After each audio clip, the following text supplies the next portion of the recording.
I hereby introduce to you Mr. Michael Veazey. Starting a business on your own can be lonely and worrying. Selling online multiplies this issue tenfold. Getting expert help is a great way to reduce anxiety, wasted time, and confusion. The Amazing FBA mentoring program is in its fourth year of helping sellers to get started on Amazon. By now, we have former clients who have, starting from scratch, done 6 figures and even in one case 7 figures a year. Obviously, these are not typical results. These are exceptional people. Nevertheless, we can help you get launched faster, safer, and with a much higher chance overall of success. With clients from Melbourne, Australia to Manchester, England, we bring a genuinely international perspective. To find out more, go to amazingfba.com/mentoring. Thanks for listening. Ladies and gentlemen, this is your host, Michael Veazey. Welcome back to the Amazing FBA podcast. Today, we are interviewing Emma Schermer Tamir from marketingbyemma.com. And Emma turns her curiosity into conversion spiking copy for Amazon e-commerce sellers. That's a hell of a tagline. I love it. So let's get into the tactics there. We talked about general principles, which I do think are really important, and people ignore them because they just want that. How do I do it step by step without thinking about what they're creating, right? Big picture is important in my view, strategy before tactics. But in the end, we have to have some kind of process. So what is your process for creating a great listing in general, and then more specifically when it comes down to the words? Sure. So I think there are a few different things that you want to be doing, even if you're not going to be at a place that you want to do this whole deep dive into your customers and everything like that. You still do need to understand what's going on in your competitive category to get a feel for what customers are expecting when they go to your product page. So that I would say that starting off looking at some of your competitors' products is a really great place to begin to get an idea of what you should be including in your listing.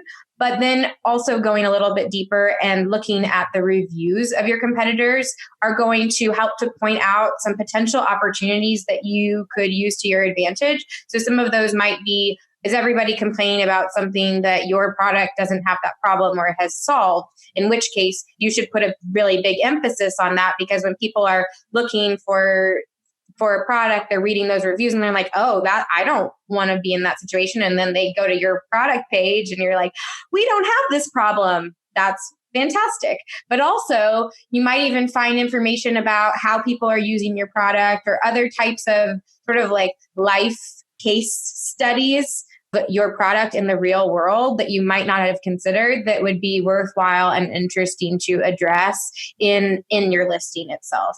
So starting off to really do some research on the customer and product side, but then you also need to make sure that you're really clear about the keywords that you're needing to incorporate into your listing, because obviously SEO is sort of what happens before somebody gets to your page. But if you're not doing what you need to be doing to make sure that somebody gets there, then all of the effort that you put into your images and into your listing copy and creating EBC and whatever that might be is going to be for nothing, because you're just going to be sitting there without any traffic.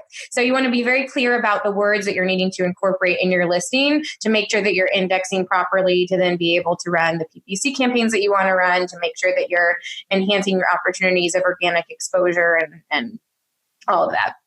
And also being thoughtful about your keyword strategy. It's very, very tempting when you are looking at whatever tool you're using for keyword research to see these high volume keywords. And you're like, oh my gosh, 20,000 people, that's so much traffic. Like if even just this percentage, and not understanding that there are 100,000 other products that are also indexing or going after those same terms. And so simply looking at volume could really steer you in the wrong direction to where you end up just buried on pages that you're never going to see the light of day with. So not simply looking at volume, but also making sure that the words that you're choosing when it comes to optimization, especially for the copy itself, that you're being thoughtful about, are those words that a customer would want to see on your page? So you're going to find maybe some interesting examples of search terms in Spanish. Those are great, but that's probably going to be really weird to a customer if they're reading through your listing and then all of a sudden they see cepilla de dientes, like toothbrush, written in Spanish when everything else is in English. Alongside of if there's some weird misspellings, those could be a great opportunity, but that might be making yourself look really unprofessional if you can't even properly spell the type of product it is that you're trying to sell. So being very clear about not just what keywords have good opportunity, but also what keywords are the best fit for what you're actually going to be putting in front of the customer's eyeballs. Yeah, it makes a lot of sense. And I guess it comes down to message to market match, doesn't it? On the one hand, classic newbie area is to see, oh, wow, look, 20,000 people a month are searching this keyword. Not realizing that if you end up on page 12 for that keyword, it doesn't make any difference because nobody will click on your listing. And I've dealt with so many people in that situation, I can tell you. And then the other one is, is it just because you can get ranked, which is obviously you've got to get ranked, you've got to get the click. But once they've arrived on a listing, is it just going to look weird? And I think you're right. Like misspelling may look like an opportunity. But if it then makes you look like you don't know what you're doing, then it wasn't really an opportunity. It's a ranking opportunity, but it isn't conversion opportunity. It kind of doesn't make any difference, right? So it's a very, very good point. So what sort of, when you're working with clients, because obviously let's not be coy about the fact that that's what you do. What sort of process do you go through? Do you do the keyword research for people, or do you find that people also bring their own keywords? How do you work on that sort of basis? We're set up to work in all different scenarios. So we have clients, they love conducting their keyword research. They're very methodical. They have multiple tools that they're using and they just really like that stuff. And so if they like it and they feel good about it, then I don't want to just be replicating work that if they're already clear about what it is that they're doing. But there's also a lot of people that either they don't feel confident about the results that they're getting, or they're even just curious to see whether there's one extra word or phrase that we find that they weren't aware of, because that could be a huge opportunity for them that is worth it to get another set of eyes to review. And another thing that can happen is sometimes, so, you have those cases of just the high search volume, but then sometimes you might see these words and you're like, wow, there's a ton of search volume and competition is pretty low. And by doing a simple Google search, you actually realize that it's a competitor's brand name. And it might not look like a brand name. And only by doing that little extra bit of homework do you realize that that's the case. And so you could be exposing yourself to risk because you're obviously not supposed to be incorporating other people's brand names into your listing unless it's a situation of saying, this charger is compatible with Apple products. In that case, it's okay to say, but you can't say, this product is better than, or just trying to build off of another brand's name to your own advantage. You can't do that. And you can expose yourself to risk by doing that. Well, absolutely. You're very likely to get your listing suspended at the very least, and you might get your account suspended if you keep doing it, for sure. But also, I think you just put your finger on a very simple thing, which is just purely Amazon-based keyword research. To sell on Amazon is very risky because you can miss something very obvious. And the other thing is that, in a lot of categories, the brand names are what drive the search terms. I mean, in toys, in certain things like, cosmetics, sometimes other markets that I've looked into. And by the way, that's what we talked in the other episode about what is a real brand. That is what a brand is, my friends. And in my opinion, is that people search by the name of the brand because they already know that's what they want. So that's a real brand. And if you're in a situation where you keep seeing a lot of other brands turning up with a lot of quite a big percentage of this search volume, that's a bit of a red flag for me as well, that's dominated by certain brands. It can be really hard to compete with. I mean, do you sort of go into competition analysis to that level when you work with clients, or do you just sort of say, look, you've decided what you're going to sell, all we're going to do is try and optimize the listing for you? How far do you go with that kind of advisory process? Sure. So I guess some of that depends on what the client's asking for, but also where we are in the process. So a lot of times clients are approaching us, either they're already selling something and they feel like it can do a better job than what it's currently doing. So like in the case of the client that we spoke about in the previous episode, where we increased their conversion rate so substantially. So they just felt like there was more opportunity and they were leaving money on the table. But then there's the other case of somebody's launching a product, but typically where we are in the food chain, it's very rare that somebody hasn't at least placed an order by the time that they get to us. So I'm not necessarily in the position of saying this isn't going to work, but also that there's so many factors that go into that it's, while yes, it might be a red flag if this particular space is totally dominated by a brand, but maybe what it also means is that that brand is doing a really good job because there isn't competition. And what would happen if they started to feel the hurt of somebody that's coming in and they're either addressing another segment of people that would be interested in a similar product, but maybe for them, the price point is something that's more important, or the color is more important, or ingredients, there's any different number of things. And so I wouldn't say that that is a reason not to. You're just going to have different kinds of challenges, particularly when you're selling on Amazon, if there's not a lot of current search volume for your particular product, which does happen sometimes. So if it's sort of like a new product category that people aren't yet that familiar with, then you're going to need to be a lot more thoughtful about how you're marketing your product, and probably starting to do some more aggressive off Amazon marketing efforts, because you might not have enough of that natural search volume happening in the platform itself.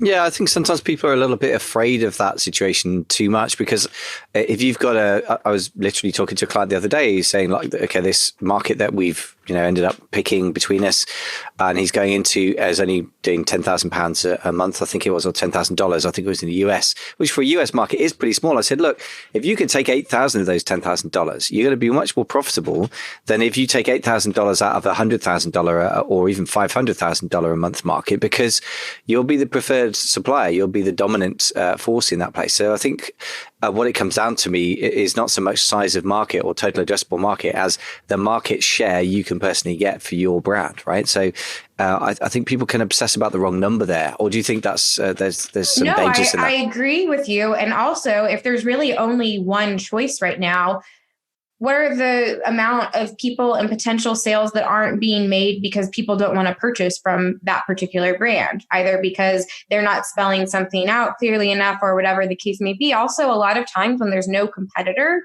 they're maybe not having to invest so much in all of their marketing efforts. So maybe their listing really isn't optimized to where it should or could be. And their photos are sort of so. And so that's actually a great way, if you're seeing that there's really not a lot of competition and that what there isn't optimized, then you could have even more opportunity than just simply what already exists, because there might just be people that aren't even shopping there in the first place. Yeah, I think you put your finger on a actually potentially very important strategic point, which is that a category could, I'm trying to think of something, I don't know what, I can't think of anything niche enough. Let's say yerba mate gourds, which were quite the thing a while ago. Let's say that they're only doing sort of $10,000 a month on Amazon, maybe $5,000 in a slow month. And the truth could be exactly what you just said, that there could be great potential demand for that if somebody came up with either a better product or a better price point, or, as you say, sometimes the biggest brands in the world, like, I don't know, Brita water filters or Russell and Hobbs kettles or Apple iPhones or whatever it is, are sometimes very poorly represented on Amazon because it's just one channel amongst many. They're doing billions of a year. They aren't devoting the resources to it. And because they rely on the strength of their brand name, which is a great strength, they have maybe one photo. So the customer's not getting a good buying experience, because I've been shopping off Amazon recently because we bought a flat and we're trying to let it out, and we managed to do that. But I was doing things like buying microwaves. And once you go away from Amazon, you realize that online shopping experience in most places is truly horrible. I mean, you get one shot of this thing. I'm going to spend £400 on it. It's going to work. If it doesn't work, I'm going to get tenants phoning me in the middle of the night going, help, my microwave's broken, or whatever it is. And actually, you get so little information from most places. I guess a lot of brands are geared to the terrible buying experience you get in most places online, or even in person sometimes. In a shop, you may be able to see the object, but nobody who's selling to you knows anything about it. So I guess there is often a hidden opportunity there, that if you can solve those terrible marketing issues, you can make something. I see a lot of the biggest brands being also some of the biggest offenders when it comes to well-optimized listings and really understanding what you need to do to be successful on Amazon beyond just having a strong brand name. So having almost non-existent bullets or very vague information, or not having a description at all, or the EBC simply just being a brand picture and that's it. And so all of those things are actually, they look lazy. Yeah. And then when it's contrasted against a really slick page that looks great, that communicates everything that a customer would want to know, and that does that in a compelling way, suddenly there's an opportunity there to actually even outsell somebody that in a more traditional retail space would not even give you a fighting chance. Yeah, I think you're right. There is a lot of which is a great opportunity. That I was talking to Will Chernan, who runs a consulting firm, which is more so much just geared to just optimization is sort of whole account management normally for brands. And he says, a lot of the time he's much more worried about going up against another private labeler who's got maybe 3 products and, is obsessively listening to every Amazon podcast out there, understands the terms of service, as opposed to some big corporate or, distributor, which is even better because they have loads and loads and loads of product lines. They haven't got time to optimize and they don't really care that much. Amazon's just another channel. So I really agree. I think they're the best people to go up against in some cases. Just depends on, again, as you were saying, the customer avatar and who is looking and how much they care about the brand. I guess I'm not going to buy a computer that isn't a Mac without a bit of a fight. But on the other hand, if I'm buying an iPhone case, then I probably could care less who's creating it. And at that point, the beauty of the listing really would influence me. So, well, I'll give an example. CoverGirl makeup. They recently reformulated their entire line to be cruelty-free, which that's a very big purchasing criteria for a lot of cosmetic consumers.